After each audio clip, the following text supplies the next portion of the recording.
Hello and welcome to the Build with Bear Workshop. My name is Pat Bear. I'm here to assemble a model kit, finish it up, and then start a new model kit. Can you believe it? And I'm also here to hang out with all of you. And I'm going to start things off by throwing the Bear Cave, the Lego, the site, the Tier 2 blue emote into the chat. If you are currently a subscriber, you can reply with those emotes. If you are not yet a subscriber, well, you can say hi. You can use other people's emotes. If you feel like being a lurker, you can go ahead and lurk. That's also okay. It is Lashbrook is here. Hello, Lashbrook. It's a Monday. I'm back. I didn't stream on Saturday. When I take Saturdays off, it feels very weird because it's like, I streamed on Friday, but then I didn't stream Saturday, Sunday, and then today. It's not that much time off, but it does feel like extra long for some reason. I'm not sure why, but that's true. But yeah, I'm here. And I'm ready to hang out with everybody. I want to thank you very much if you joined me on my subathon on Friday. Did we hit our goal? No, we did not. Did not get to 90 subscribers. Did not drink a terrible combination of beverages. Did not unlock a secret project that I will not reveal what that was. Didn't work on a cute little model kit. Didn't show off Fallout 4 mods. Didn't sing karaoke. Didn't do a showcase of some Joshi songs. Will those come up in the future? Some of them, yeah. At some point, I'm going to build that model kit. I'm going to build it because I bought it. So I'm going to build that quick little fun thing. It'll just be like a fill-in here and there, I guess. That's going to happen. And sometime this month, I will do a stream where so either, I don't know if it's going to be next week or the following week. I have to figure that out. But I promise you this, friends. I'm going to do a stream where I sing some songs and then showcase some mods in Fallout 4. Because I feel like neither of those is the full hour or for 2 hours. I know I could sing for 2 hours, but I don't want to. So I'm going to sing and then go to Fallout. I think that's going to be how that goes. That'll be an upcoming stream. I'm going to do that. The Joshi stuff will get rolled into a larger stream of Pat Watches Wrestling, which I don't know when that's going to be, but it'll be at some point. So everything that I mentioned about the subathon will get used at some point because I did work on it. I prepared it, or I'm ready to go. I practiced those songs, and so before my folks come back here, I feel like I will sing it. I will do a karaoke stream in this room. So we've got the Mandor Gundam. The Mandor Gundam is ready to be completed. We're going to build the head. We're going to put some After Effects parts on it because we do have a bunch of these cool clear blue things, and we're going to put on, and we're going to build the stand, and it's going to look fucking rad. It's going to look rad and cool. So we'll finish that up. But we got to build the head. We have one sticker to put on here on the head. So let's do that. Let's move this up to the side here and get that going. As for the drink that I did not consume because I did not hit my my goal, I will do that at some point. Basically, the idea I have going forward is my birthday subathon. That will still be the goal, is to drink that terrible beverage, and then also, when I am promoting that stream, which is, again, around my birthday, like, do I know I know, I was going to say, do I know when that'll be? I know when my birthday is. I mean, do I know when my birthday subathon will be? Not really. I'm kind of contemplating not, the last couple of years I've been doing it like the closest Friday, but I might do it that Tuesday because my birthday is on a Tuesday. So I might just do like that Tuesday, make that my birthday subathon, and do it like try to get Jeff to raid again and just do it a Tuesday afternoon. I might end up doing that, but I'll say this: when I start promoting that event, I will reveal the secret project that I would be bringing back, and then that would come in July. I'll pick a date and for that to be in July, and then I would promote that date as coming up. That's basically what I'll say for that, is that I will say in advance what it is to encourage people to give subs or to become subscribers themselves. So yeah. But the other stuff, yeah, like I said, I'm going to do a stream where I sing and then go on a tour of Fallout 4, showcase some mods. Because I don't want to say I'm done with Fallout 4 right now, but I have beaten the game. The playthrough I've done, I have beaten the game, and I have gotten and I have like completed the quests for just about every companion that I have in the game that I want to deal with. I just literally today got Kate off drugs, which is important. Got to get her clean. That was important for me to do that. Kate is not particularly my favorite as far as companions go, but you know, it feels nice. She's just tough because she's an asshole. So she likes when you do shitty things, and I don't like to play like that. So really, I get a lot of affinity for her by just lock picking. She really enjoys lock picking, so I just find a bunch of safes to crack, and she's pretty fucking stoked about that. That's how I level up her stuff. And then also, before she got off drugs, she was happy if you did drugs or drank. So I was like, oh, well, I can do that. But now I gotta, you know, I finished off that. So I'm like, okay, well, that was kind of the last thing I wanted to do in Fallout 4. But I'll go back to it at some point. Let's see. Were there other things I wanted to chat with you about? I don't know if there are. I didn't watch the Super Bowl last night, but I did watch the halftime show. I pay for Peacock. I could have put it on a regular TV, but I paid for Peacock, and I was like, I guess I'll fucking check this out. And it was really good. It was a damn fine performance by Bad Bunny. Fun cameos. I thought Lady Gaga was real fun. I thought that was a fun bit of business. I think Ricky Martin did a phenomenal job. That is the first out queer person of color to ever perform at the halftime show. So that's just like a cool little thing. That was neat. So that was nice to see Ricky there. Lots of symbolism throughout the whole thing. You don't need me to tell you. You can go and do that research on your own. Lots of people talking about all the things. I did read an article on Wired all about the folks that produced the event, which was really, really cool to hear their thoughts on all that, and explain why they had people dressed as bushes. And the answer to that is they had a limit on how many carts they could wheel out onto the field. And of course, they wanted to have all of that. They wanted to look like a sugarcane plantation. And so they instead just got people to be dressed as bushes to come out so they could move those around. And also, you don't have to move them once they're there. If you want to move them around for shots, they'll move themselves, which I think is like, yeah, all right. That speaks to me. It makes sense to me. It is a very silly thing, but it's I think a reasonable way to go about it if you're trying to do this huge setup for this elaborate stage show. I think it works and makes a lot of sense. But yeah, thought it was neat. They had the owner of the Caribbean Club,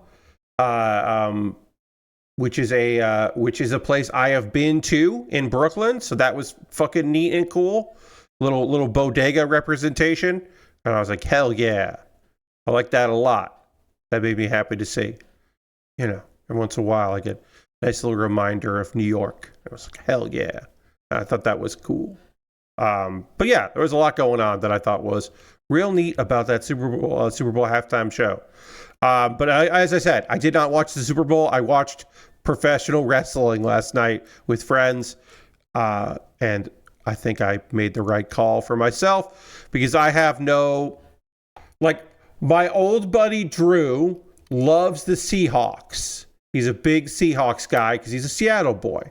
So on occasion, I will cheer on the Seahawks because of the connection I have via Drew. But and my mom has been a lifelong Patriots fan for years and years and years and years. But I'm not going to be rooting for the Patriots. That's just not my vibe or my style. I don't have any interest in doing that. So I didn't root for the Patriots because again, that's just not going to be a thing that I would do.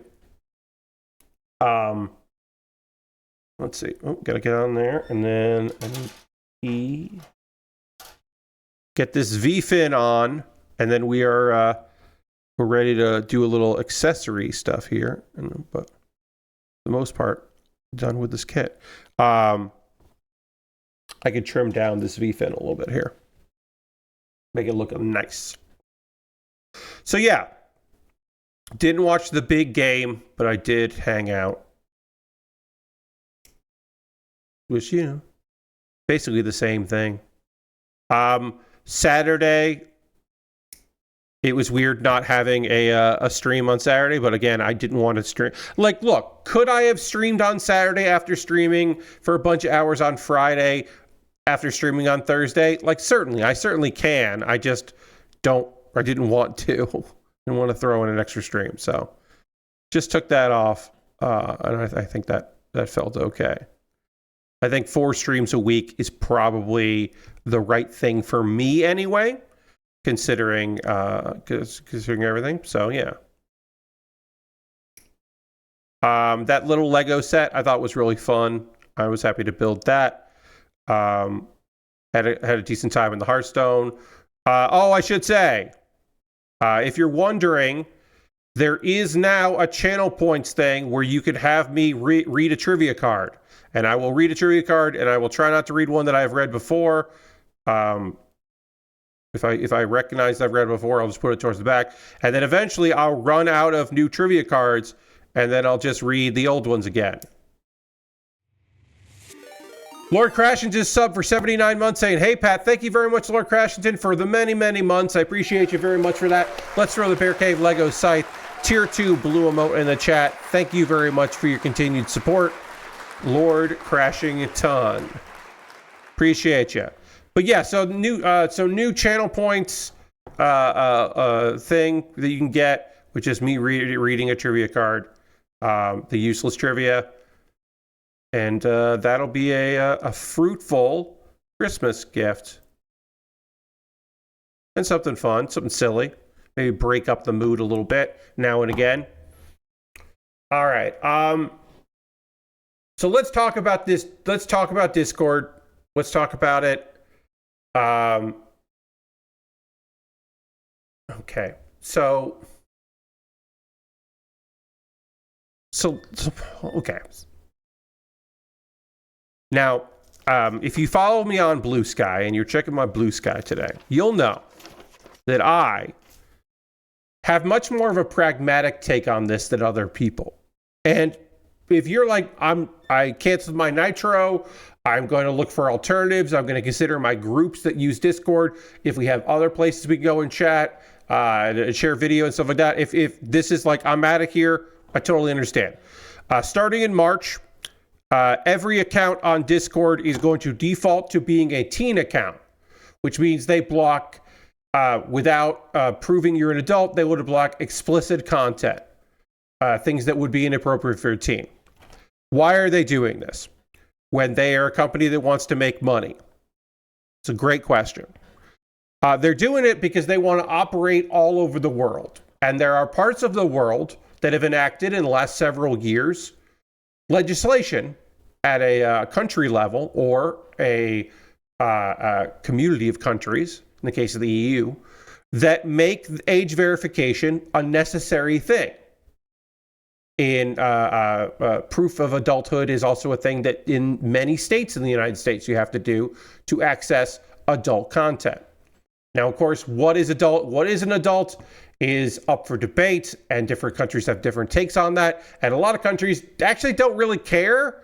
They just want to protect children and teens from the internet, which is noble, but is difficult to enact, certainly.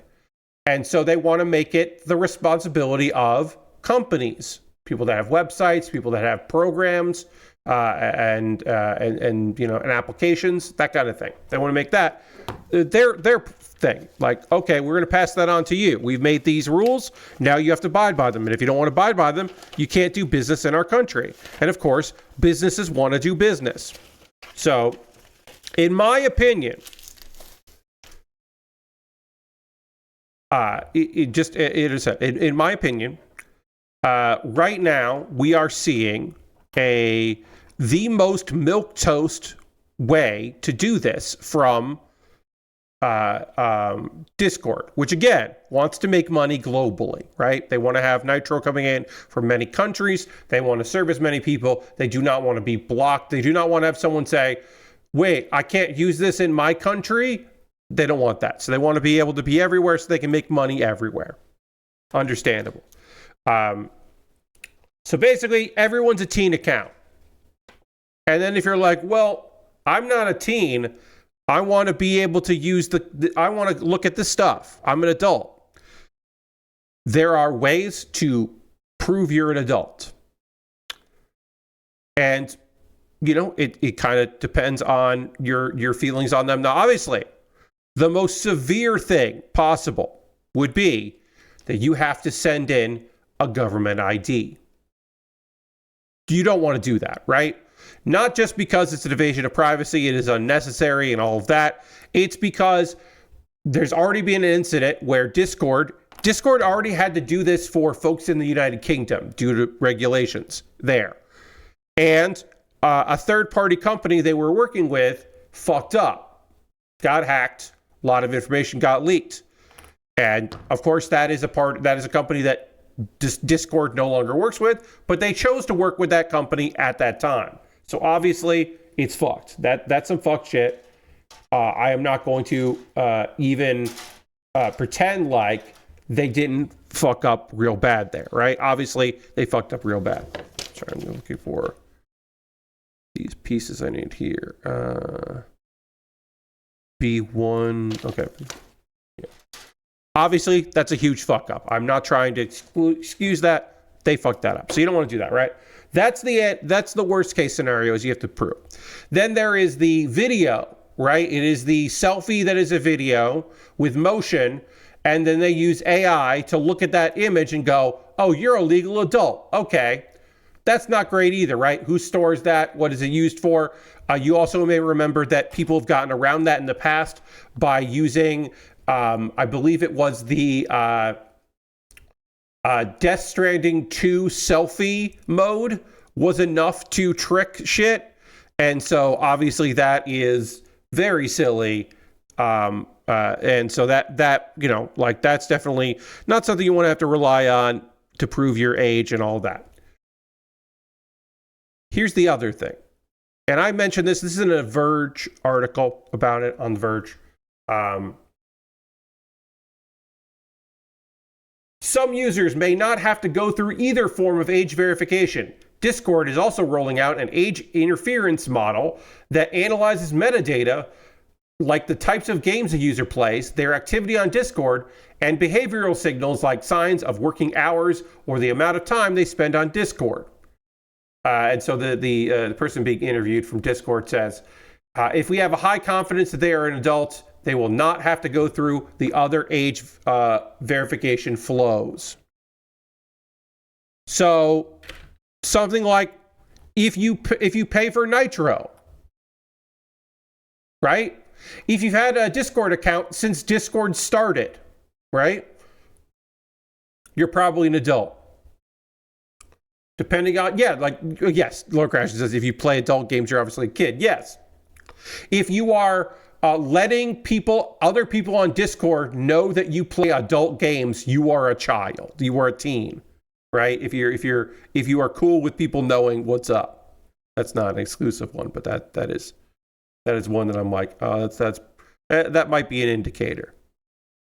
But there are various ways to kind of look at this if you are interested in that, of saying like, oh, okay, all right. Now, this article does end with, we do expect there will be some sort of hit there, meaning people who are going to leave because of it. And we incorporated that into what what our planning looks like. We'll find other ways to bring users back. So here's the deal. Is Discord wrong for doing this?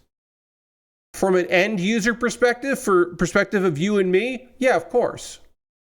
But they're not going to be the last ones. Because companies want to do business with governments and in other countries. And this shit isn't going away.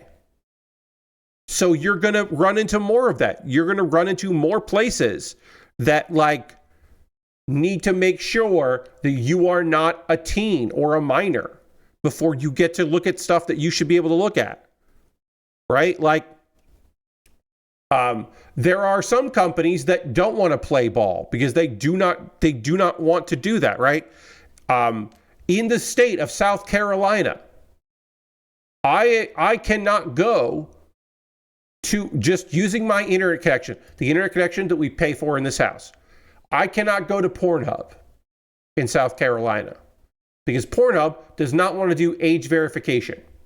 So I can't go there. Full stop, right?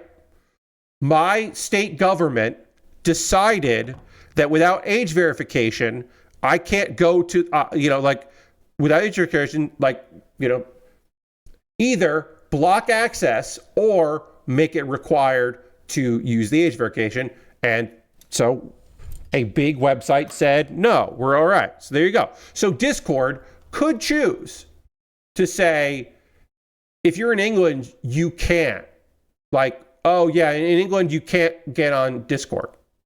And other countries that are also demanding age verification, you can't get on Discord. And then if the United States, state by state, started doing that, they could also say, and also, yeah, oh, well, we're going to add that to these states as well. They could do that if they wanted to. So far, they haven't. They're complying, right? And it is in my opinion that other states will also, or other companies will also comply, and that will continue. And we will see more and more countries complying, and more businesses complying, I should say. Not countries, but businesses are going to comply. I think that is a absolute, a thing that is just guaranteed to happen, is that we're going to see more and more businesses do this. I don't think this is a unique, I don't think, and I'm trying not to get mad at people. I'm trying to get mad at positions. But I saw a lot of people being like, I'm done with Discord. Great, sure, it doesn't owe you anything. I'm done paying Nitro. Okay, great. Did you actually need it? Were you really using all the features on Nitro anyway, right? Okay, sure. I can't believe they chose to do this. And then I'm like, they would love to not do this. They would love to not have this be a thing that they have to deal with, I'm sure. I am sure they did not choose this. The COO of Discord didn't go, hey, how do we get users mad at us? No. They're doing the bare minimum for what countries are telling them they have to do, right? The part where they can decide you're an adult based on your behavior is, to them, that is a concession that, hey, what if we did this? And you know what? There might be countries that say that's not enough, right? But there'll be a lot of places that go, oh, you have an algorithm that tells you who's an adult. Okay, we'll buy that. And they're going to go with that. They're going to make that the thing that they go with, because that is something they can hold their hat on and go right? We're doing it this way. Please don't be mad at us. Will that work? I don't know. Unfortunately, these social media companies decide that moderation is not their responsibility, and governments force their hand for them. So again, Lord Crashington, it's not about content. This is not about moderation. This isn't moderation at all. You can say whatever you want there. You just can't look at adult content. It's not about that. It's about puritanical beliefs that governments have. That's what we're talking about here. And again, of course, it goes without saying, but it should be said for sure. I must stress this. The folks that are going to suffer the most are queer folks. Because queer folks, a lot of their queer authentic lives are considered adult content, right? So like, we don't know what is going to be considered to be adult by this company, right? We don't know what Discord is going to say. This is adult content. You know, a queer Discord for teens might be considered adult content, and teens might not be welcome, might not be able to go to that. We don't know, right?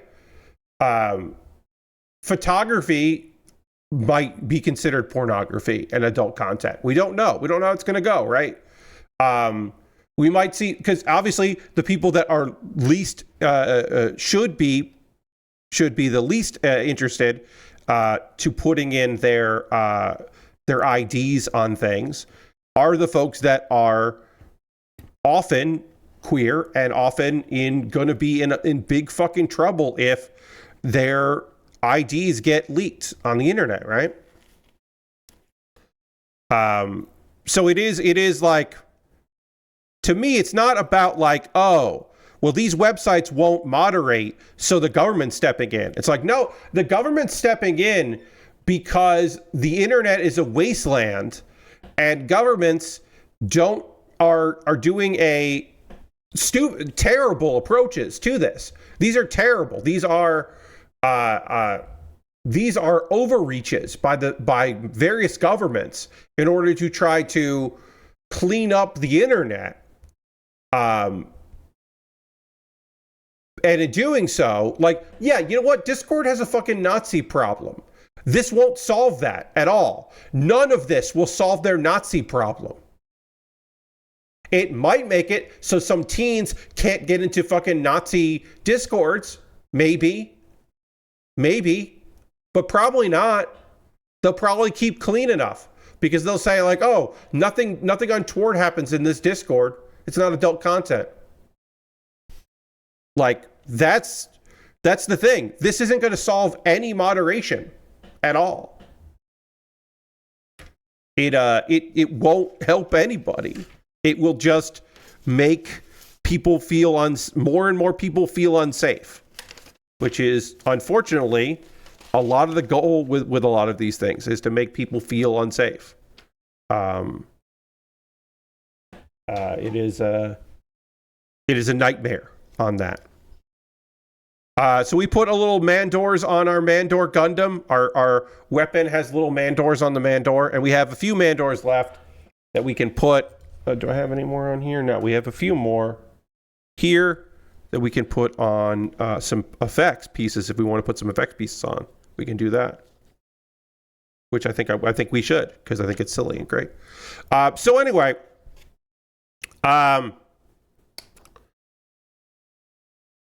also, I'll just say this.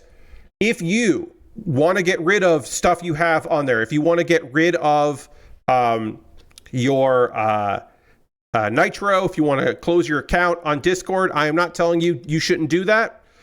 I don't think they're going to cave like they did with AI and when they were like maybe going to get into some NFT bullshit. I don't think they're going to cave this time. Because it's coming from a place of doing business with various countries, right? Like that's not changing. So I don't think they're going to be like, well, we decided to take a stand on this because a portion of our user base is mad at us, right? Like they did cave before. I'm sorry, let me just get. They did cave before. They could cave again. I don't see them caving on this one just because it's like it's too much of their bottom line to, like, you know, I think it's just like, I don't think they're doing this for growth of the company. I don't think they're doing this for profits to rise and shareholder value. They know this is going to be a hit for them. They're doing it so they can continue to exist have their company exist in various countries. And I don't think that's going to change because enough people got mad at them. There might be more people, but like at this point, it's like, well, how do you go back from it? Like, how do you step back from that? You're already giving up a bunch of stuff for another country's demands. Like, you're already giving into their demands. Like, what are you going to do? Like, yeah, I don't know.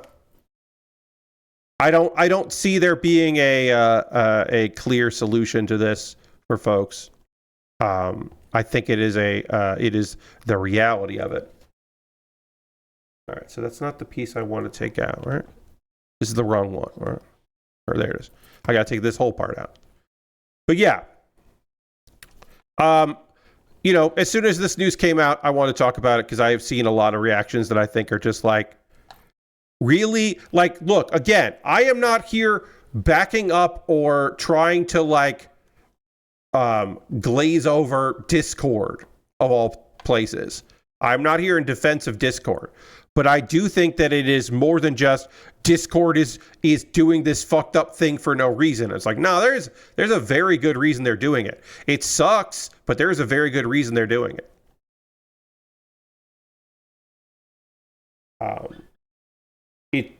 It might even be short-sighted, but it's like, it's a bigger fight than deciding you're not going to give Discord some money anymore. Like, I think it's bigger than that, and they know that, so we'll see. We'll see what happens with it. But I did want to bring it up because it was a big thing today, and it will be continuing to be a big thing as people talk about it. Again, I will say this. If you want access to things in Discord that you can't get access to next month in March, and you don't want to do the photo thing, the video thing, and they look at how long you've been on there, if you paid for Nitro before and you had a credit card, yada, yada, yada. If none of that goes through and you have to send an ID, I would say don't. I would say definitely don't. And I will say that about every fucking service that is government mandated or in league with some other government that is asking you to provide proof via your photo ID. I will say that for any service, anybody that's doing that, because none of those have been proven to be trustworthy. So you shouldn't do it. And that includes whatever third parties they're going to use, because these companies have proven that they are not to be trusted with that information. So yeah, so I would say don't. We're basically done with the Mandor. We're going to build the stand for the Mandor. I figured we could talk about the Nintendo Partner Direct. We didn't get a chance to talk about that last week on Thursday. And then, of course, I didn't stream on Saturday. So I figured we could talk about the Nintendo Direct today. It was a partner showcase. There were some games that were talked about that are not available in the United States, probably because of the games never came out in the United States, so they're not doing localization for games they're just putting on the eShop. And it's like, yeah, I get it.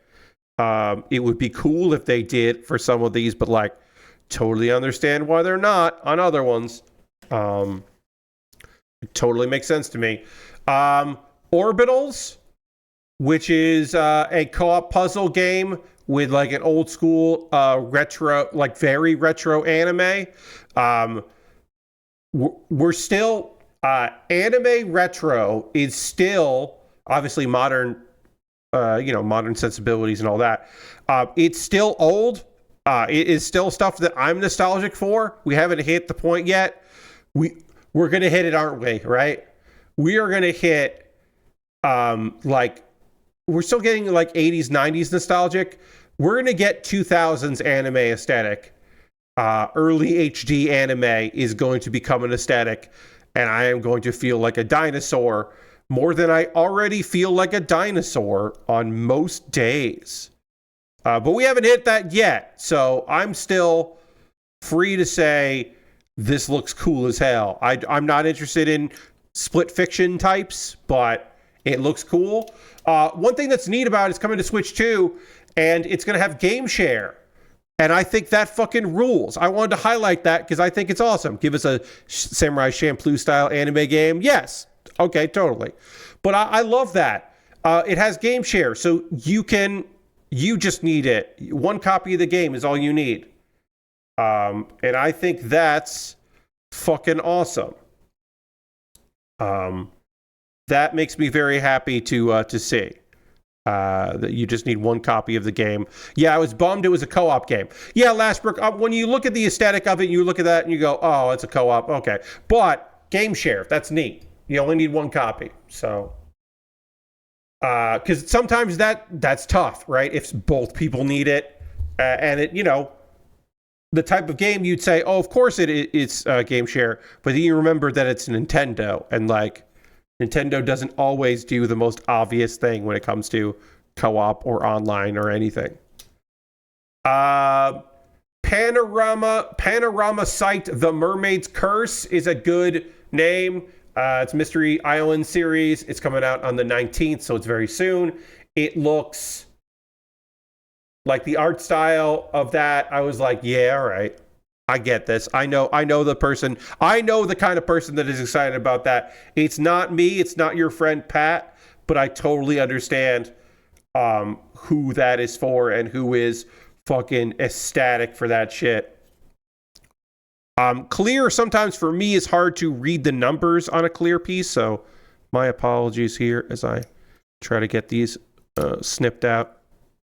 We're doing the clear base right now. That's 22.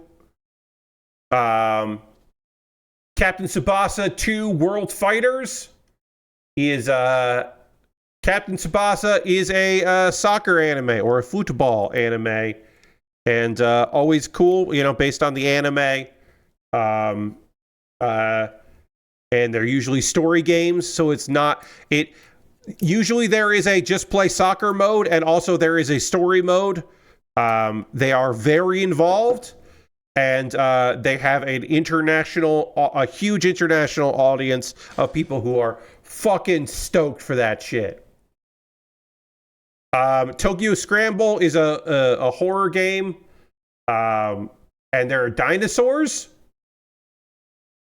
and sometimes you want to have dinosaurs get fucked up by traps, and I was like, okay, all right. I'll probably watch a streamer play that. I don't think that would be something that I would necessarily myself want to get.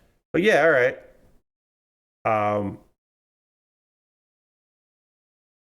But it's like asynchronous multiplayer, but like for the same character. I don't know. It seemed interesting. It seemed like there might be something to that. But we'll know more when that comes out. Which is coming out in a couple days. Valheim is coming to Switch 2. Hollow Knight Switch 2 edition. The original Hollow Knight with better frame rate. And you can upgrade it for free if you have it on Switch, which is nice. And you'd think would be an always thing, but it's Nintendo, so you never fucking know with Nintendo how that shit's gonna go down. So, good on them for doing that. Because again, you just never fucking know. eFootball Kickoff is a terrible name. It's their coming to Switch 2 this summer. It is the evolution of their the PS soccer series. But eFootball Kickoff, I think it's a bad name for a video game. I don't know. That's just me. Maybe I'm wrong on that. But I don't think that's a good name. The Adventures of Elliot, the Millennium Tales. Now that's a fucking name for a video game. The Adventures of Elliot, the Millennium Tales, is one of those HD 2D RPGs. That's a Square one. This Kotaku article calls it a silly name. I think it's an awesome name. I think that name fucking rules. I'm fully invested in The Adventures of Elliot. Super Bomberman Collection is all 5 SNES Bomberman games, including, it's out already. You could play it. That's the one set in Philadelphia right now. One of the Bomberman games that is on this collection was not released worldwide. So it was a SNES Bomberman game that wasn't everywhere. And also, at least, also it's coming to Switch as well. So if you still have a Switch and you didn't get a Switch 2, and you're looking to get all of the Bomberman games because you bought like 1 or 2 Bomberman games back on the Wii, and you're like, shit, yeah, man, I had this on Virtual Console. I would like to get all of these SNES Bomberman. You can. Final Fantasy VII Rebirth is coming to Switch 2 on June 3rd. If you played the first Final Fantasy VII Remake on the Switch 1 and you were like, now I can finally play on the Switch 2, you're right, you can enjoy that. Pragmata, which is a puzzle shooter, is coming to Switch 2. And that is a sci-fi shooter that has, I think, you know what? Yes, last week says Elliot is set in Philadelphia. Okay. Oh, sorry. Yes. Yeah, I didn't. Okay. It's set in Philadelphia. Okay. Ask me anything about The Adventures of Elliot. I only know the name sounds good, and it looked like a fine enough trailer that I'm never going to think about again until someone says, oh, you know, The Adventures of Elliot is out. And I'm going to go, I love that name. That's the most you're getting from me about that game, is me acknowledging that name is good. And then we got to put this on here, lock this here, and then we can figure that out how we want this to go. I don't know how we want this to go.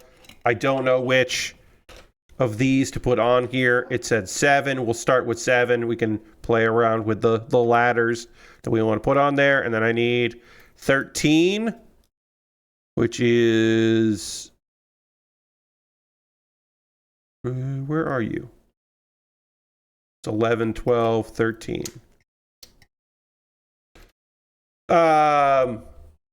Turok Origins. I know. I've never cared about Turok. I've never cared about a Turok game. My apologies. There's nothing about Turok that makes me go, oh yeah, Turok. Oops, I put this on wrong. Put this on wrong. Oh boy, how do I get this apart here? There we go. There we go. Yeah, I don't care about Turok. Sorry. Kyoto Xanadu is also another great name. That Turok game looks pretty bad. Yeah, Lord Crashington. I don't know anything about Kyoto Xanadu, except it is a hack and slash, and there's some side scrolling, and it's got like social stuff. It's got social links. It's a Persona-like, and it's got the name Kyoto Xanadu, which is a good name for a fucking video game. It's anime as hell. Also anime as hell, Digimon Time Stranger. That's coming to Switch 2 and the Switch. And in July, it's already been on other systems. I have watched people play the shit out of that game. It's got a lot going on. There's a lot going on in Time Stranger, which is, of course, a very good name for a fucking video game. Hell yeah, Mandor is done. This looks so good. Looks so good. Look at this thing. This fucking crazy ass thing. Look at this crazy ass model kit that I am still surprised exists. I am shocked this kit exists and I own it, that it was a premium Bandai kit that came out. Oh, you can also do it if you want. You can have it so it goes like this and, you know, but I'm going to do the underneath peg because I like that peg there. This is a wild fucking thing that this exists at all. It's crazy. Grand Blue Fantasy, Relink, Endless Ragnarok, Monster Hunter Stories 3, Twisted Reflections, Console Archives and Arcade Archives are just like another like collection series of old games, classic games and stuff. Cool Borders, Rave Racer, Doraemon, Sonic Wings Special. And then they did a montage of a bunch of stuff that's coming out. Scott Pilgrim EX, another End It Begins, Star Trek Voyager Across the Universe, Disney Dreamlight Valley, Switch 2 version, PGA Tour Golf, Goat Simulator 3, Tales of Arise, like a bunch of stuff. And then Resident Evil Requiem. And then Bethesda's bringing out the Fallout 4 Anniversary Edition to that. Indiana Jones and the Great Circle and the Elder Scrolls 4 Oblivion Remaster is coming sometime later this year. Were there a lot of exclusives? No. Does that piss off people? Yes. There are people out there that really want third-party Switch 2 exclusives, and to those people, I say, if that shit is not exclusive on the eShop, why? Why do you want that? Why do you want that? If it's the only system you have, then it doesn't matter if it's on another system. If you have multiple systems, then great, you can play it wherever you want. I don't know. I don't understand it. I don't know why people need that. Why the Switch 2 isn't healthy if they don't have a bunch of third parties making games exclusively for the Switch 2. I don't know. I don't get it. We got to move beyond that shit. No exclusives. Timed exclusives, fine. That's the price to do business. But forever exclusives? Why? Why? I don't know. Maybe I'm just an old man, but I've always been an old man about that. I don't care about exclusives. Nintendo, look, if Nintendo started making games for other platforms, that would be weird. But they could, and I wouldn't be mad about it. What they need are more games that are 100 gigabytes or so for a system with only 250 gigabytes of storage. Well, yeah, Lord Crash, and then you gotta have that game in the cloud, right? Yeah, smaller games, more downloadable games, more tiny experiences. Like, look, Switch 2, great for indie shit. Play your indie stuff on there. Make that, you know, if you don't have a Steam Deck, make that your indie place. Like, I don't know, you can. You don't have to, but you can. I gotta take a shot. I gotta take a photo of this Mandor, and then we'll move on to the next thing. But I gotta get a good photo of this thing because it's cool as hell. And I gotta open up my phone in a way that doesn't show my code, passcode. All right, let's get this nice little shot here. We have that photo has Donkey Kong in the background, and I think that's fine.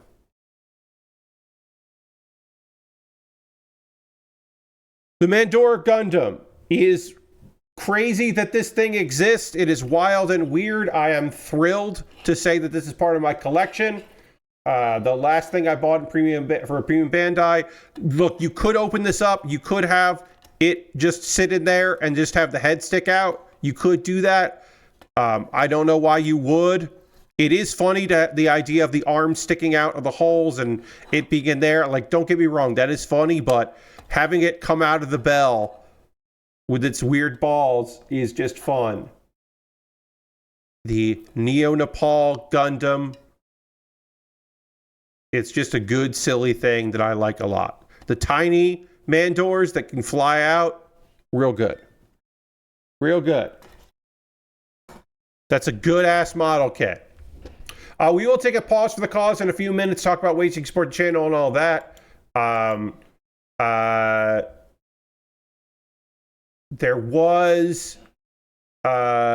some layoffs, and we'll quickly talk about that as I get the next thing going here. Us Two Games made some layoffs because they are moving from working on like games for Netflix and games for Apple Arcade. This is the Monument Valley people, and they're moving towards PC first. And so I guess they're laying off people that have the most experience doing stuff that don't have PC experience, but have mobile experience, which also includes people that have been there for a very long time. And so that's insane. To just get rid of really good people because you're pivoting is bad. Now, were only 4 people laid off? Yeah, only 4 people. But still, that's a lot of people. Let's see. There was also layoffs at, I want to say Riot Games laid off a bunch of people, so I'm going to look for that. I had that news article right here, and apparently I closed it, so let me go see if I can find it. Yes, not that like a month out of the game being out, they laid off 80 employees. It's a live service game that they're giving like no fucking time to, and it's embarrassing. It's very embarrassing that they're already doing layoffs a month in for their fighting game. Riot could definitely take a loss on this for a very long time. It is also the 3rd most popular game to be signing up to play at the upcoming EVO. Like, it is popular. It is just, my assumption is it's just not doing the insane numbers they thought it would.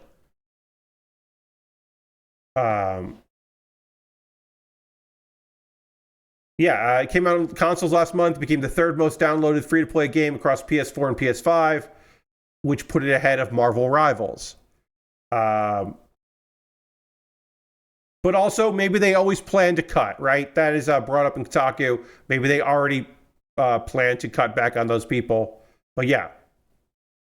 Also, when you lay off half of the team that is working on your game a month into the game being out, it rightfully raises questions like, are you abandoning this game? Should I even invest my time and energy into it? And it might have long-term ramifications that I don't think they want. So it's fucking crazy. We're going to take a pause for the cause, then we're going to come back and we're going to open up this kit, the BLOKEES Transformers Classic Class for Shockwave. There are 2 classes. There is Classic Class and there is, hold on, let me look it up. I don't remember the other name. I can get that real quick here in a second. So hold on. But there are 2 classes, which I guess you could say are like high grade and master grade. There is also the Action Edition. So there is Classic Class and Action Edition. The packaging of this is really nice. Looks really good. So I got the cheaper one, Shockwave here. It does come with a stand, comes with a bunch of sprues, comes with a bunch of parts and stuff.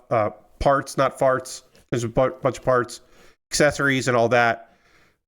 This is supposedly does not require any tools to assemble. You can see right there. No paint, no glue, no cutting tools. This is a company I've never bought anything from before. This is, I should say, to clarify, this is licensed. This is a licensed property. It is a shiny box. You're right, Lord Constant. But this is a licensed property. It's official. This will be the first time that we are looking at something from BLOKEES, which, as far as I can tell, is how you pronounce that. I'm excited to work on this.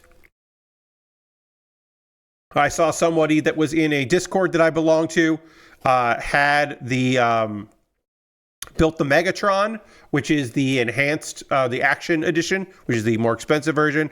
And that comes with that Megatron is on the fucking throne, and you can put a lot of accessories in the throne. And I was like, oh, that's cool. But I just want to get the cheaper one to try it out, which is the Shockwave. And I am excited to find out what's going on with BLOKEES. See what the fuck is up. Build a Shockwave. I don't know if this transforms. Every photo of this is just the robot form. I imagine for a kit that cost me $20, this doesn't transform because there are no photos of it transformed. I do not believe they are making model kits that transform. I would imagine that is fucking difficult as hell. So I imagine this is just the robot form. But maybe there is, maybe it is. But we'll get into that. Lots of fucking plastic packaging in here. Nice box. So I give them credit for that. Apparently you can put like watch batteries in something in here, which I didn't know and I don't have unless they mail it, but I bet they didn't. So there's a big instruction book of that. I will say right off the bat, I don't think there are any Transformers model kits that transform. Yeah, I don't believe so, Lashbrook. I will say right off the bat, this is too small. This instruction booklet is too small. Like, look, obviously, different things, right? This is a different company. This is all color. That's very cool. But like, that's too small. It's too small. This booklet is too small. I would like it to be bigger. I would like this to be a bigger booklet. But what are you gonna do? I don't like this. All the stuff you can get here. This is the Transformers 1 line. If I like it, I'll get more of them. If I don't like it, this will be the only time we build something from BLOKEES. We only built one from that company that has the Star Trek license that the kit needed painting and we didn't want to do it. We did, I think I only built one. Yeah, I think I only built the Defiant from that company, which name I can't remember anymore. But I didn't really enjoy building that and I didn't want to buy another kit from them, so I didn't. But we'll go through all of this, figure out these bags, try to make some semblance of order of these things. They do have a little guide here. Some of these don't have numbers or names, and some do. So we'll go through and figure that all out. After the pause for the cause, which, if you don't know, is my opportunity to talk to you about ways that you can support what I do here. Everything I'm going to tell you is optional. You don't have to look. When I say that you don't have to do anything other than watch, you can also leave, but I like that you're here. But I want to make that clear and stress it. I say it all the time, but I mean what I say when I say that. You being here is awesome. Having anybody watch what I do, check out one stream a week, or you're every stream, that's rad, and I appreciate you very much. You don't have to give money. You don't have to become a subscriber. You don't have to. Aristophan just subbed at tier 2. That's 89 months. Thank you so much, Aristophan. Let's throw the Bear Cave Lego site tier 2 blue emote in the chat. 89 months is so many fucking months. Thank you very much, Aristophan. But yeah, if you are a subscriber, not only to say, hey, Aristophan's doing this, but also because you're a subscriber, throw the emotes in the chat. Being a subscriber is the easiest way to support what I do here through Cash Money or your Prime Gaming token. If you have Amazon Prime, you can link it with your Twitch. It's the easiest way to support what I do here. You're already on Twitch. Don't do it through the mobile. Don't do the Twitch app on iOS because you're gonna pay extra and it's a fucking nightmare. Just don't pay. Don't pay for memberships through Apple. It's just gonna fuck you up later. But if you're here, hi, welcome. You get cool emotes. You don't see ads during the stream, which is great. Nobody wants to see fucking ads during the stream, so congratulations if you can avoid that. That's rad.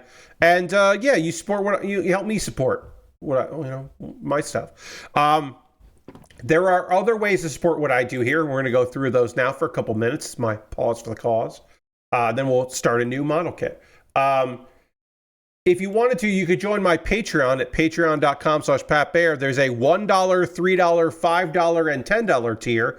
There are different rewards for the different tiers. Consider joining me on Patreon. Patrons decided what I'm playing tomorrow, which is I'm going to do my first stream of the year in the wonderful world of Pokemon Heart Gold Randomizer. I have not touched that since sometime last year. I'm going to have to watch the last video. I started doing a thing in those where at the end of the video, I say what I'm doing and what I'm going to do next, because there's no way I would fucking remember. I'm going to load that save and go, huh? So check that in. That's tomorrow. But that was voted on by my $3, $5, and $10 patrons. They do that once a month for my Patreon choice stream. So that's very, very cool. So we got Patreon. I have a YouTube channel at youtube.com/PatBear. Over on my YouTube, you can, of course, subscribe for free. And if you'd like to become a member over there, you could for just $2 a month. You become a member over there and you get my Wednesday videos on Tuesday. So tomorrow I'm going to send out a video that you'll get before other people would get that, which I think is pretty good. It's pretty cool. And it'll be the next video in my my Kuma Baer series, my ongoing series. We'll talk more about Kuma Baer in a minute or two. Those are all monthly ways to support me financially. If you just like to throw something in the tip jar, I've got a Ko-Fi and a PayPal, and everything I make through direct donations through YouTube, which includes AdSense, so watching my videos helps me out, through Patreon and through Twitch, all goes into a fund. And out of that fund, I pull money out to buy model kits and gear. The Mandor Gundam that I just finished, I was able to pick that up, even though it was a premium Bandai kit. I was able to pick that up because of your generosity. Past you helped out present me. I'm sorry, I'm just checking one thing real quick here. Did I get AdSense update for February? I did. Not yet. I did not yet. Okay. Oh, no, I did. Okay, that's good. All right, great. Wow. Already doing good. $8 towards the next payout. Just got to do that, a lot more. $4 a month.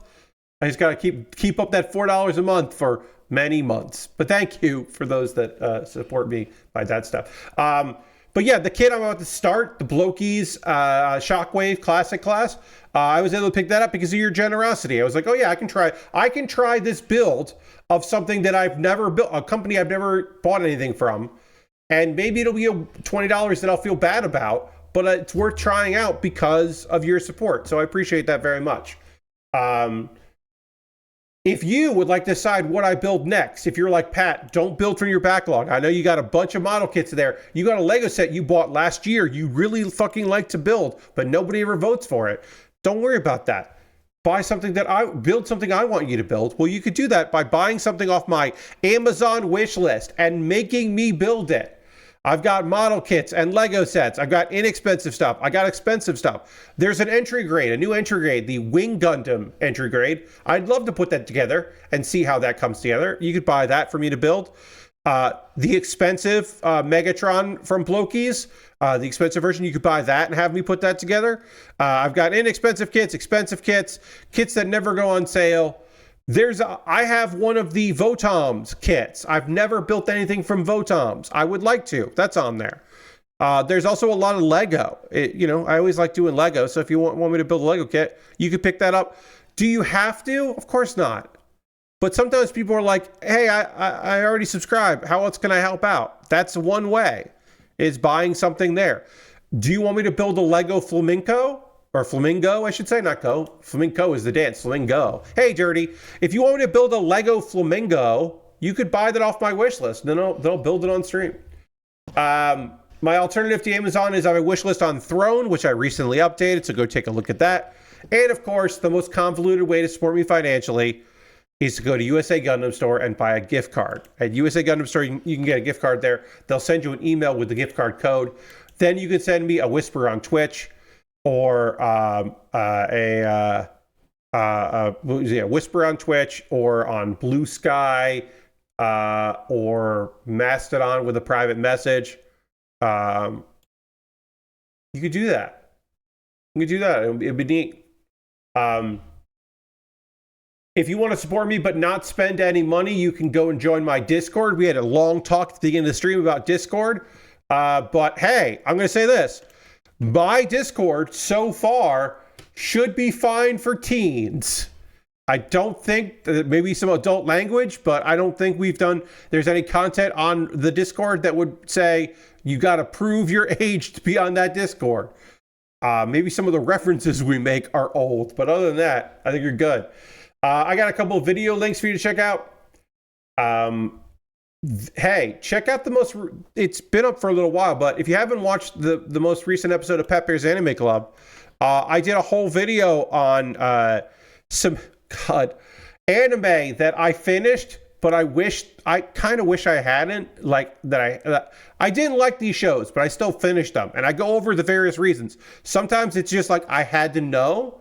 Sometimes a thing happened in it that I was like, oh, that's kind of interesting, or it started off so strong, and I wanted to see if it could get back to where it started. Various things. I got my reasons. So I talked about 4 shows that I have finished that I wish I didn't. Yeah, on all of them. I think I wish I never. One show, I guess I'm glad I finished. But I feel like I got tricked by cool clips on YouTube for that one. So that might be, you might have fallen for that before as well. So maybe you want to watch the video. And then Kuma Baer is my weekly anime recommendation series. It's February, so of course, we're talking romance. We're talking romantic, generally comedy shows. And we're talking about, in this particular video, a 60-second video where I chat with you about My Awkward Senpai, which is a fantastic romantic comedy series set at a workplace with adults trying to figure shit out. It's unlikely that they would get together, but they do, and they're trying to figure it out. And it's cute and adorable and fun. It's very cliched, but it's really fun and a great little series from last season. And you should take a look at me talking about it, and then you should go and watch the video, or watch the series if you like the video. All right, that's it for me talking about all that stuff. I've got 2 anime shows to talk about. A show that I would have talked about on Saturday, but couldn't because I didn't stream on Saturday. And a show that I normally talk about on Mondays. And we'll get into that. And then I'll also talk about why there's a show that's not on that list because I'm not watching it anymore. And before we get into all that, I need to drink a lot of water. We got to get back to the overhead camera and we got to sort through these packages. And we'll do all of that right now.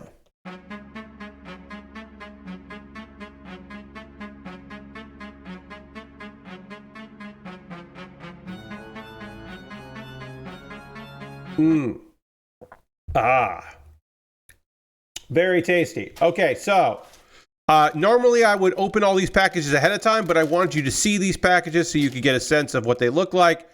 These have BLOKEES figures on them. This is the stand. This is the base here. So I might we'll see how easy these are to open. Okay, that opened. But I can also use my X-Acto blade to open these up, and then I will just collect all the plastic together and throw that away. We got some static cling on this plastic here. Literally like throwing, this little piece is flying away. So we'll just throw that there for now. This little piece of plastic does not want to be in this bag. That is wild. All right, fine. I got trash over here. I'm just going to throw it in the trash pile. So yeah, this is the stand here. We'll figure out how that goes together. I assume it just like locks like this. You can then have these interlock with other kits, I imagine. That's the stand. We'll make sure that's right, but I think that's how that goes. We'll put that over to the side. And then yeah, we're just gonna go through this bag and sort stuff and talk about some anime. I have dropped Dragon Hatchling. Reincarnated as a Dragon Hatchling. This last episode, I was trying my fucking best, y'all. I was like, you know what? I'm going to give this show a fair shake. I think I've watched, but I watched enough of it. It's just not doing what I want. I think the evolutions take too long. I think the animation is bad. And it makes sense that they have to deal with a lot of CG stuff. But also all of the human characters, which, it does beg the question, why do we got all these fucking humans in the show about a dragon guy that evolves? Because, of course, it's one of those things where, like, of course it's setting up to be a harem show. Like, of course it is. But also, like, fuck off. I don't need this. So I have decided that it is in my best interest to not watch that show anymore. But I did watch the latest episode of Frieren and the latest episode of Noble Reincarnation. So we will talk about those 2 episodes. But also, this bag just has a bunch of effects parts and stuff. None of these are labeled, but they are in the legend, so you can check the legend for reference. None of them are labeled, and that feels a little weird. But sure.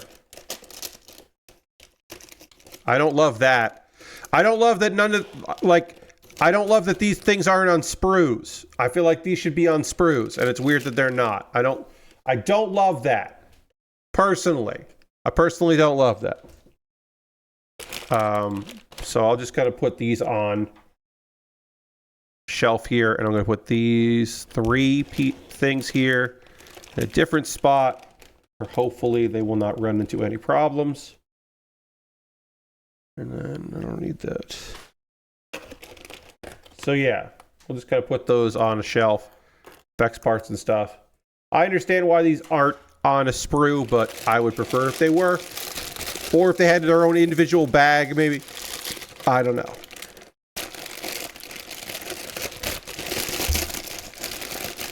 Put this on there. Did that come off?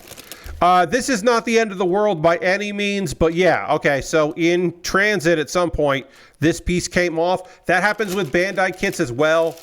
You know, like, it is the cost of doing business. It's a shame. You'd love it for everything to just be on the sprue that it should be on, but I understand now and again that happens, so I just put that aside. Then I do love this color, this metallic purple. I think looks fucking sharp as hell. No issues with that. So far, anyway, I love the look of this. I think it looks great. Oh yeah, all right.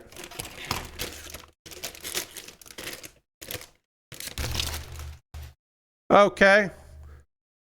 Yeah, all that looks fucking rad. And this is C. Okay.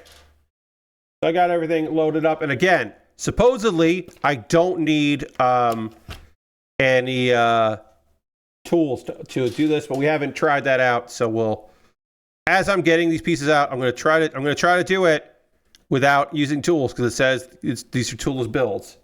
Which, if this is a $20 kit that doesn't require any tools and looks good at the end of it, like, hell yeah, all right. That sounds great. Like, I am not going to, like, hold my, my tongue if there's something about this I don't like. But if I do like it, I would love for these to be great, and for me to be able to pick up a bunch of them. Like, I think that would be rad. If I really like it, I'll get more. Or put more on my wish list if you want to see that. But we'll see. I need A24 and A15. That one there. All right, so let's talk about Frieren. The last episode, they've been in the city, they're doing a bunch of stuff, and Stark was kind of trying to tease Fern about them going on a date, but she wants to go on a date. And oh boy, they're getting ready to fucking go on a date, and Fern is trying to not act nervous. Stark was kind of lost. Frieren is trying to be supportive and helpful, but she only be so helpful because she doesn't have experience with any of this, and she's trying to be a motherly figure to Fern, but also, like, she can only do so much, because that's just not romance. It's not been a thing that she's ever been interested in or knowledgeable about. But she does know them pretty well. Fern does her hair and gets an outfit together to go on this date. And they are heading towards the market, and that it is awkward. The kind of breezy conversation these teenagers, young adults have has kind of fallen by the wayside because they're just awkward. It's being tough. But they spend the day shopping, and they go eating and sightseeing, and it's just like very, eventually feels very comfortable. It feels like a thing that they were, that they're, pretty prepared to do. Okay, so I have to decide what I want to build here. Do I want to build the arms, or I want to build the body next. I can just choose what I want to build. So I want to build the body next. So I'm going to start with the body after this.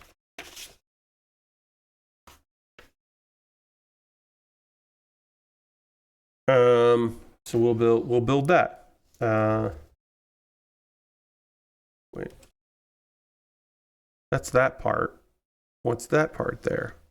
Is that another thing?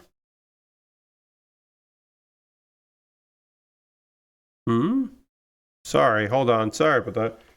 Right arm and left arm are there.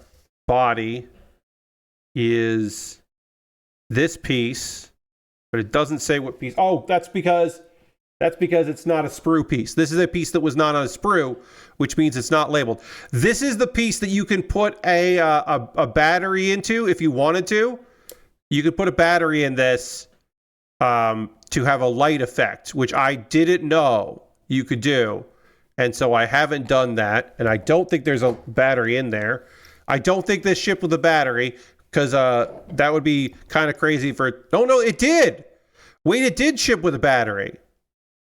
I'm wrong. There is a light in there. I was about to open this up. Wow, for $20 they comes with that. That's great. I was not expecting that. All right, so we can put... Can we undo what we did here? No. Okay. Okay, there is a battery in this. I did not know that. I am surprised that is the case. But there is a battery that comes in this. So that is surprising. I was expecting them not to put a battery in there to avoid shipping regulations. Yeah, Lastbrook, I don't know. They did. That's cool. We'll open this up and take a look here.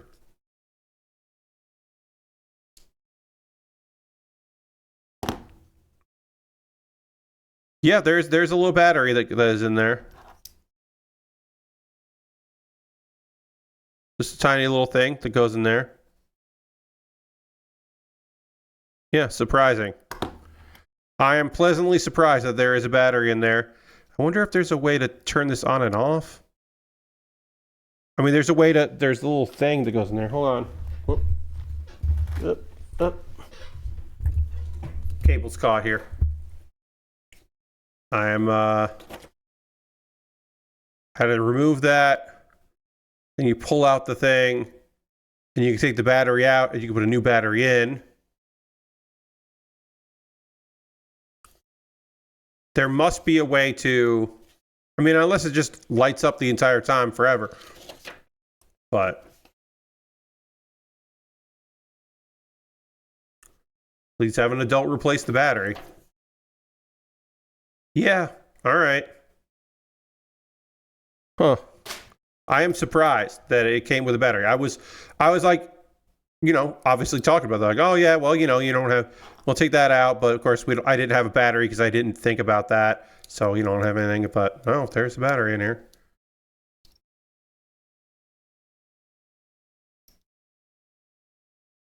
Let me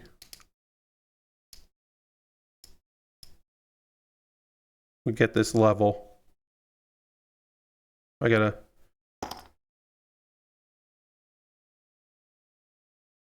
unscrew this here.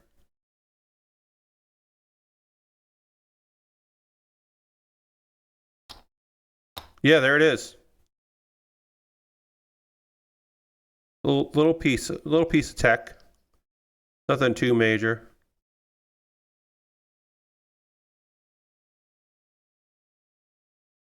All right, let me line this up and close it up, and then we'll move on.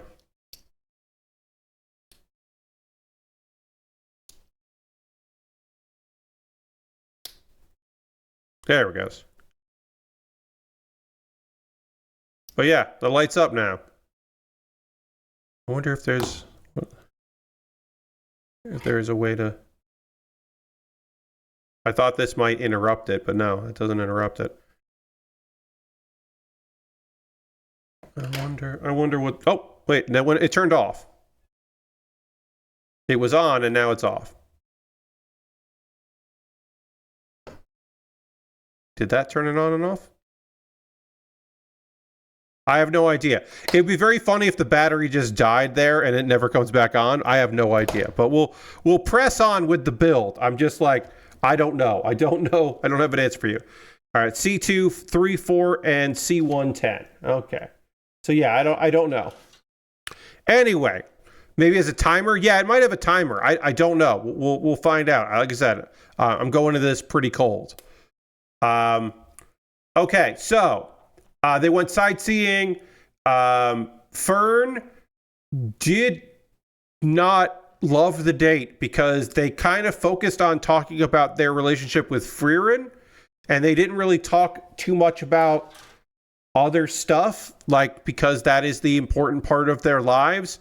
So she was kind of, turns out to be pretty bummed with the date and didn't necessarily have the best time. So she's kind of sulking.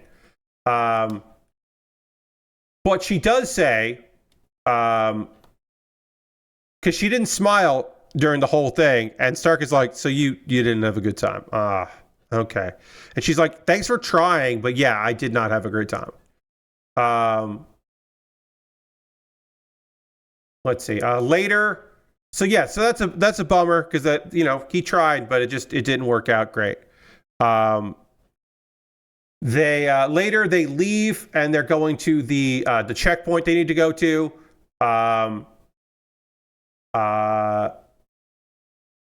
Frieren shows off her braids, and says, "Hey, she braided my hair. That means she's happy. She only braids my hair when she's having a good time." So, something has cheered up her up, and maybe it was the date. Maybe she's reflected on it. We don't know. They leave. They go to a checkpoint. They get some supplies. They get to cross through this checkpoint because Fern is a first-class mage, because she passed that mage exam, you know, the major secondary arc of the story, and the last one. So she's able to get through there, and her party can go through, which makes sense. Sorry, let me get this together here. And then I gotta put this on like this. This is obviously, all these are important, but this is obviously important because the legs are gonna go through this. So I wanna make sure I'm doing this properly, although that doesn't seem to want to go where I want it to go.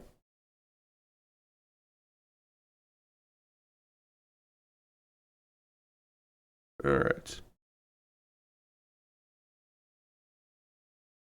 Is that right? Yeah, okay. And these go like that. Okay, that's in. Then this goes in like this. And then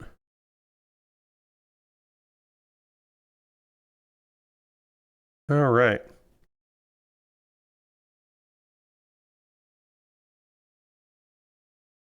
Okay. That together. And then we got this piece here and A31. All right, yeah, so they're on their way. They are basically, for the next 3 days, they're on high alert because they are in a dangerous part of the world. They get to a village, and they're like, fine, we can relax for a few days. That we'll be okay here. Except that when they arrive, they find out, hey, the innkeeper's like, you know, there's a powerful monster nearby. We would love for you to help us with that. And so the next day they're like, all right, we're going to go do that. So they go and fight the monster. And eventually Stark manages to, okay, this thing's back on. I don't know, folks. I don't know why it was on at one point and then off another point, but it is on there, and I don't know. All right, I need C2, 6, C2, 5, and this back piece. I'll say this, folks. I don't like this. Okay, so this piece doesn't have a number on it because it's not part of a sprue. They should have some sort of mark to go like, oh, look in the pile, like instead of that, which they don't have anything. It's just unlabeled, and I'm feeling like I don't like that it's unlabeled. I think it should have some sort of marker notification, something. And I think it's weird it doesn't. All right, so this goes on this side. This goes on this side. And I need C19. Okay, so they finished the monster. And Stark is like, he didn't say anything ahead of time apparently, but he's been thinking about it for a while. It's like, why did we even go this way? Like he's wondering why they chose to go this way when there are other routes they could have gone by the water. And we get a flashback. We haven't seen him in a while, but we get a Himmel flashback. And of course, this Himmel flashback is us understanding exactly why they're taking this route instead of a different route.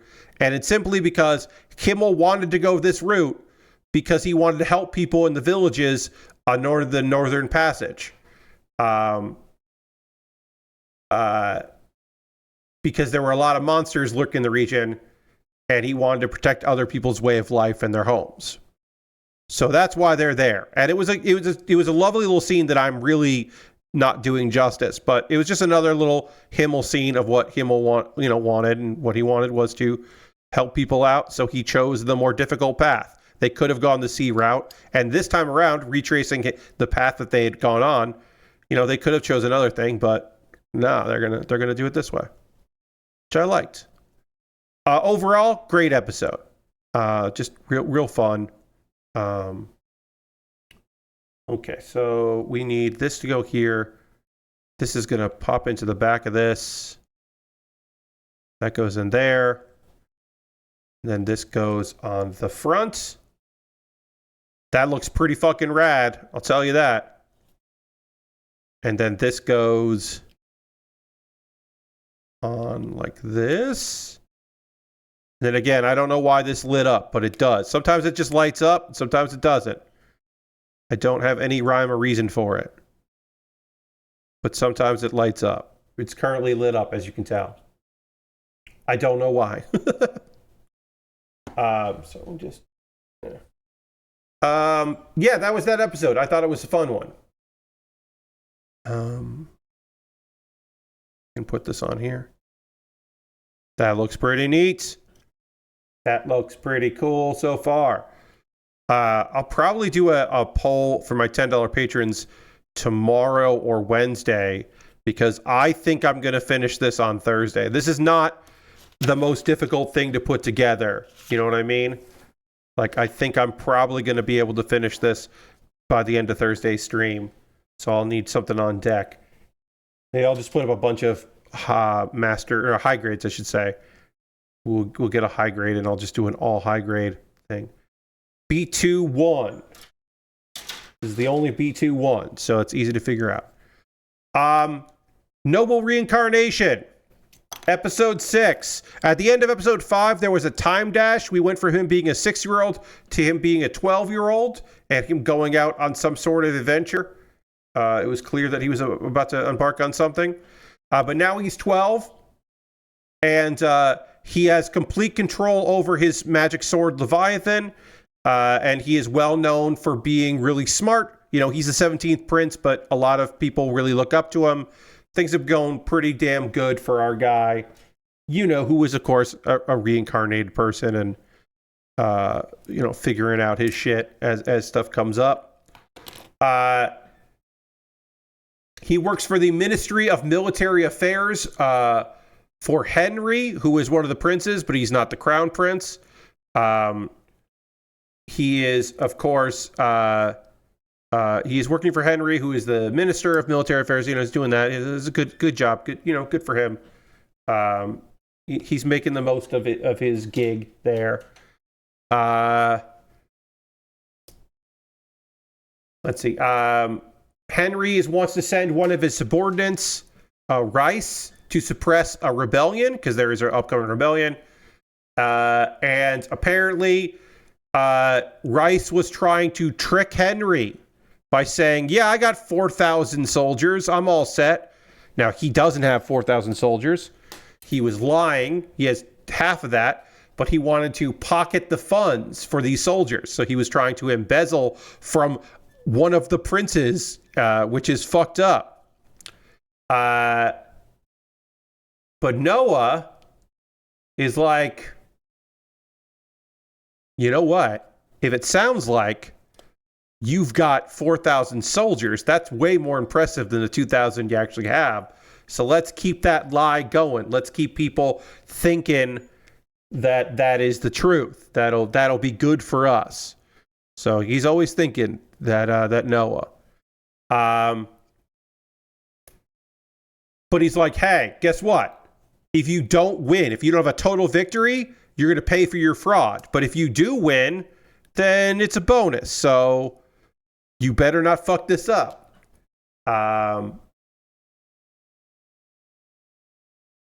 Henry starts wondering, like, maybe I should ask Dad, aka the Emperor, to send Noah for some experience, get him some battle experience. Which, again, he is smart, but also Noah is 12, and that is crazy.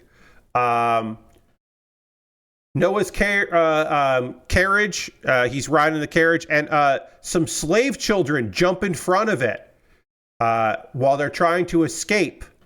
And Noah figures out real quick, hey, this is illegal slavery. There is legal slavery, apparently, because it's a fucking fantasy world. There's always goddamn legal slavery. But in this case, he's like, wait a minute. We didn't sanction this shit. What's going on here? Sorry, I have to figure out. Okay, so that's A23. Goes in the back. Then we put A13 in the side pieces. Okay, we're doing side skirt stuff here. We can get that. We can figure this out. A1, 4, and 3, and then A3. Okay. A lot of this numbering seems to have no rhyme or reason. I assume that, they'll get better at it, but I assume that is just trying to get these sprues put where they want them to be put. And it, like I said, some of this doesn't seem to have, doesn't make a lot of sense. Like, why is the back part of the butt of this on this sprue and the front is on A3 and the sides are on A1? Like, why aren't they near each other? What's going on here? Why do they do this? It's just like, to me, like I said, I think it's just them trying to figure this stuff out as they go.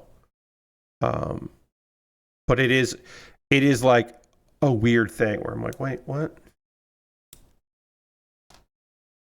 Let's see. So yeah,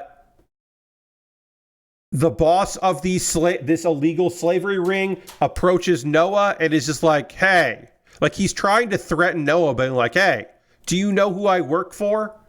It's like, do you know what you're doing here? This is the wrong piece, isn't this? This is A3. This is not A313.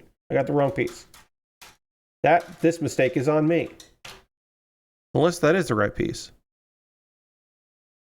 No, that is A313. Okay, so I just don't know what I'm doing with it. He's like, do you know who I am? Do you know who I work for? I work for the for the first prince. I work for Gilbert. And Noah, because there are people, like this dude just brazenly said, I run an illegal slavery ring and I work for the first. So he's basically saying, hey, the first prince illegally runs a slavery ring, which like is crazy because like even if it's true, and Noah's just like, that probably is true, but he's like, you can't fucking say that shit, you dumbass. So Noah arrests the guy for lying. He's like, oh, well, clearly this guy is lying. Like he's trying to save face for his brother, and deal with that. So he just dumps them all at his mansion, to be like, yeah, you deal with this shit. These guys are saying they work for you. What the fuck? Let's see. And then of course, because he's like, you can't, they fucked up, but he's clearly around with it. So this will clean it up because they will mysteriously disappear. They all committed suicide, apparently, which is like, oh, sure they did. That's very convenient that they all did that. They felt so bad for lying. But apparently, let's see. Henry explains that Gilbert is obsessed with money, and he uses it because he is the first prince, but he is the son of a concubine. So even though he's the first prince, he can't become the emperor because it was a concubine marriage. So apparently he's so fucking pissed off about all that stuff that he tries to just make his life better through spending money on a bunch of bullshit and running stupid crimes, is apparently his fucking deal.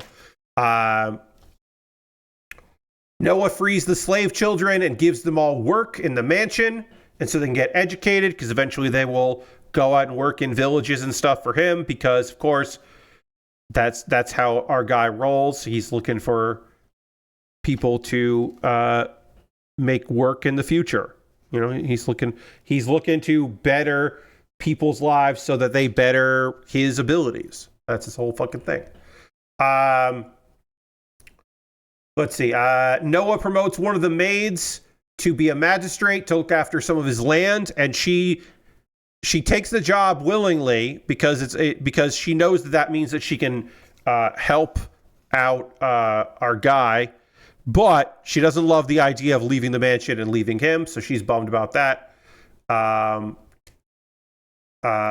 because her doing well reflects well on Noah, which she certainly wants to, because a lot of people that he surrounds himself with, feel like they owe their lives to him. So it makes sense that she would be psyched to prove how good he is. Let's see.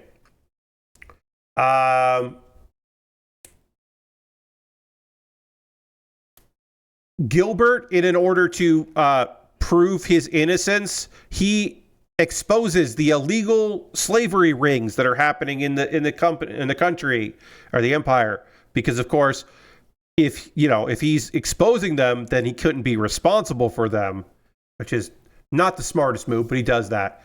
And then the emperor, he starts kind of musing aloud what he's going to do to these criminals and what he's going to do to these people and all that. And I'm figuring, by looking at that, it's pretty clear he's not going to do any of the things he's mentioning. This is another test for Noah, because Noah's just like, the emperor has to obey the rules the emperor sets.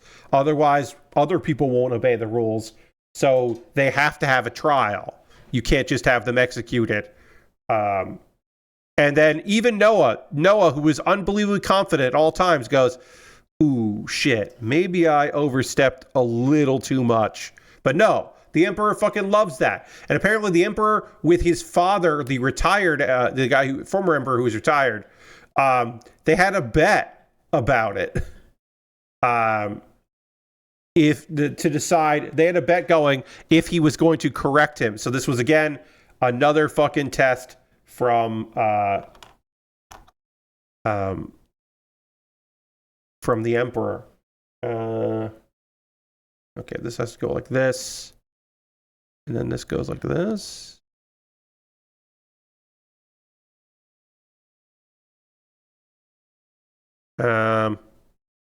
I think this is right. I'm going to look at this a little more closely. Yeah, all right.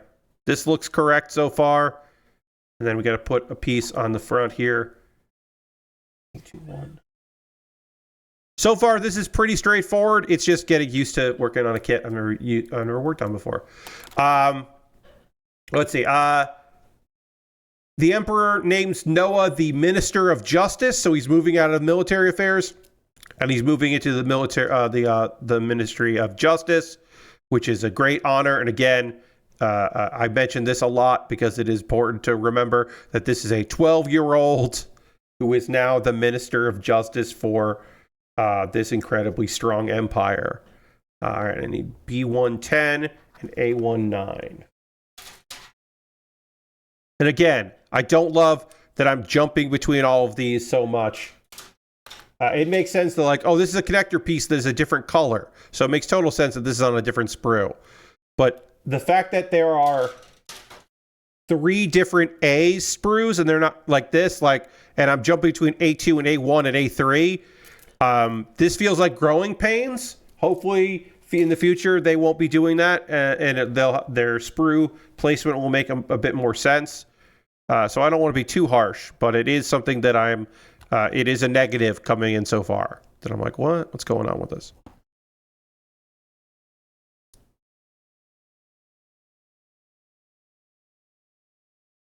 I also don't know how this light is supposed to come on. If there is a way to get the light to come on now, or if it just comes on its own. It is on in there. I think it just stays on. I don't know. We'll see. I'm confused about that. It is on right now. The chest does light up a little bit. It's faint because it's a tiny little battery, but it is on there. All right, got that done. Let's see. End of the episode. Yeah, he gets made the that, and then the episode ends with him going and visiting. Apparently, he's still being taking care of this girl who sings. See, he loves that. So he's still having that happen. Wait. Is this on the right side or the wrong side? This is the right arm piece here. I want to say these are symmetrical and the same, but I don't know. Looking at it, they do look the same, but we'll keep it separate for now. Let's keep working on the arm here. We got a little time left on the stream. We'll keep working on the arm. 15 and 17. Yeah, the episode ends with a little bit of a cliffhanger, like, oh, there's a timeline on something happening. We don't know what that is, but something is afoot. And I'm sure that our boy will have to get involved. This continues to just be a breezy, easy show to watch. An overpowered main character who doesn't really make that many mistakes, if any, and the people that support him because they consider him to be very smart and benevolent. And yeah, it is pretty enjoyable to watch.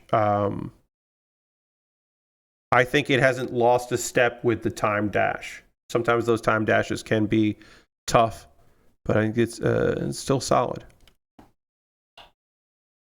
Still solid, still enjoyable. That's Noble Reincarnation. We have a little bit of time left on the stream. I want to hear from you, friends. What are you watching right now? What are you playing? What are you up to? What are you into? It's been a hot minute since we've been able to talk about that. So I do want to know what you got going on, because I love hearing from you about that. I talked a bit about what I did. You know, I watched the Super Bowl halftime last night, but didn't watch the football game. Hung out with some friends, watching some wrestling. I watched Collision live to tape, but as it happened at 8 p.m. instead of the replay, and that was really nice because I don't get to do that ever because of my Saturday stream. So it was nice to watch that with some people in the same chat and talk about the wrestling. So I was very happy to do that. So A36. As far as games go, I'm still playing Hearthstone. They did a huge nerf today, and it was just to encourage some people to play some cards that they haven't played. None of it negatively affected me and what I'm doing in Hearthstone, so I was always happy about that. It's always nice when they make a big change and it's cool and fine. I'm always just like, hell yeah, that's great.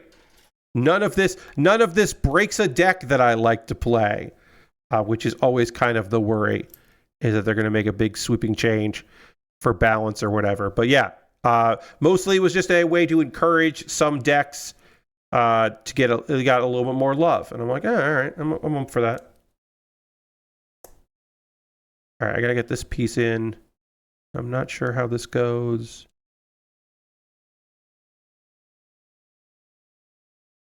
It'll show me.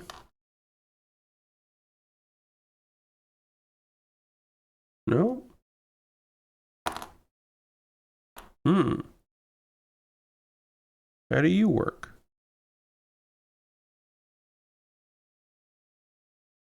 Nope, not figuring this one out. Okay. So this goes like this. And this goes... because something's got to go like that. Oh, it goes down here. Got it. More. I think this is how this goes. I think I did that right. But yeah, if anybody got up to anything in the last couple of days, because we haven't talked in a few days about things and thanks and what people are up to, I love hearing from you, so feel free to let me know in the chat. So I've been playing that. I'm going to start fresh when I play it, but I did download a game that I've seen some streamers play. Some VTubers have been playing a game that was really inexpensive. I think it was like $3 that was really cute. I won't say what it is because I haven't played it on stream yet, but I will be playing it on stream at some point. So I don't want to spoil what that is, but it's a cute little inexpensive game, like a one stream game. I don't expect to play it multiple streams. Let's see. Should we do the fists? We'll do the open hand because I don't think there's because it's Shockwave. He's got a gun arm, so I don't think he's going to hold anything. So we rarely do this. Kits that I build here, I usually have a hand that can hold stuff, but because this kit doesn't have accessories to hold, we're just going to build that. We're going to do the open hand. Dirty says, I finished watching the Glades only to be hit with a brutal cliffhanger on what turns out to be the series finale. Oofed.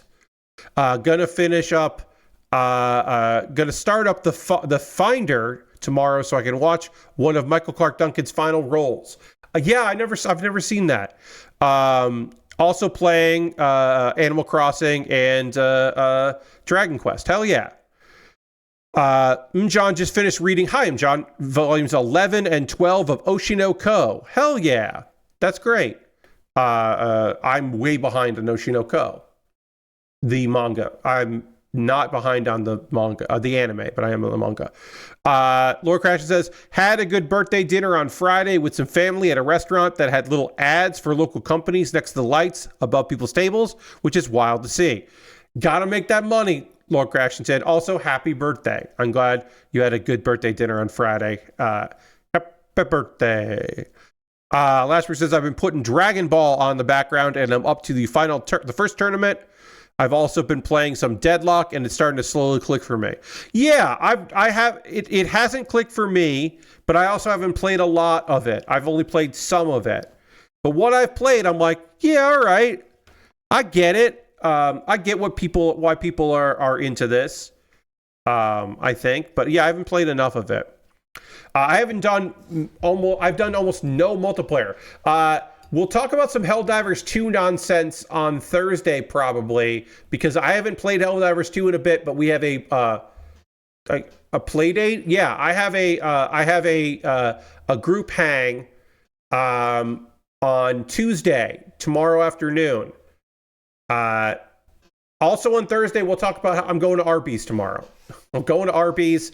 I'm going to the post office to mail a bunch of stuff to my folks in Florida, and the Arby's is like across the street and down the road a little bit. So I'm taking an Uber to the post office, then going to Arby's for lunch after, then taking an Uber back from Arby's back to the house. So that is exciting and fun. That's my yearly Arby's trip. So we'll talk about that on Thursday. You playing a MOBA like Pokemon Unite? Only played baby MOBA. Okay. Yeah. Yes. If MOBAs are not your thing, then Deadlock could be a little tricky. This is so far a great little build. I'm really enjoying this so far. It's coming together easy. I don't think I'm going to panel line it because I don't think it needs it. Maybe I'll panel line this when I'm going to build it and then I'm going to think about it. Because maybe this would look good with some black marker, but maybe not. I don't know. I don't know. Maybe we'll do it on the back and I'll look at. I have no idea. But I'm going to keep going on the BLOKEES kit here on Thursday. We are going to go on a raid. That is how we end every stream around here. We're going to go find someone doing cool stuff and go spend some time with them. A reminder that my next stream is this Tuesday. So it's tomorrow, 9 p.m. Eastern. And I will be going and checking out more of Pokemon Heart Gold Randomizer. It has been a hot minute since I played that randomizer, so we are going to get back into it. Let's see. Who is streaming that we want to go raid? No Mary tonight, which is okay. Mary's at a basketball game tonight. Thank you, Lord Crashington. Let's see. How long has this person been going?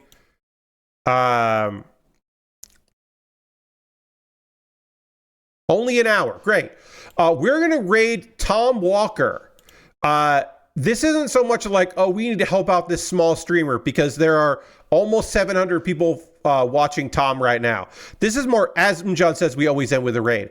This is more for you because maybe you want to follow Tom. Tom Walker is a comedian, an internet man, a purveyor of fun stuff, and he also is the host of a baking show in Canada. Not Canada, in Australia, that I haven't seen because we can't legally watch it. But we should go check out in with Tom. He seems to be good people. A friend of a friend loves Tom. So we're going to hang out with Tom a little bit. Come back tomorrow, 9 p.m. Eastern. Pokemon Randomizer. We'll catch some Pokemon. I got to watch my last stream to find out what I did in it because I don't remember. I'll talk to everybody soon. Goodbye, everybody. Goodbye, goodbye, goodbye, goodbye, goodbye, goodbye.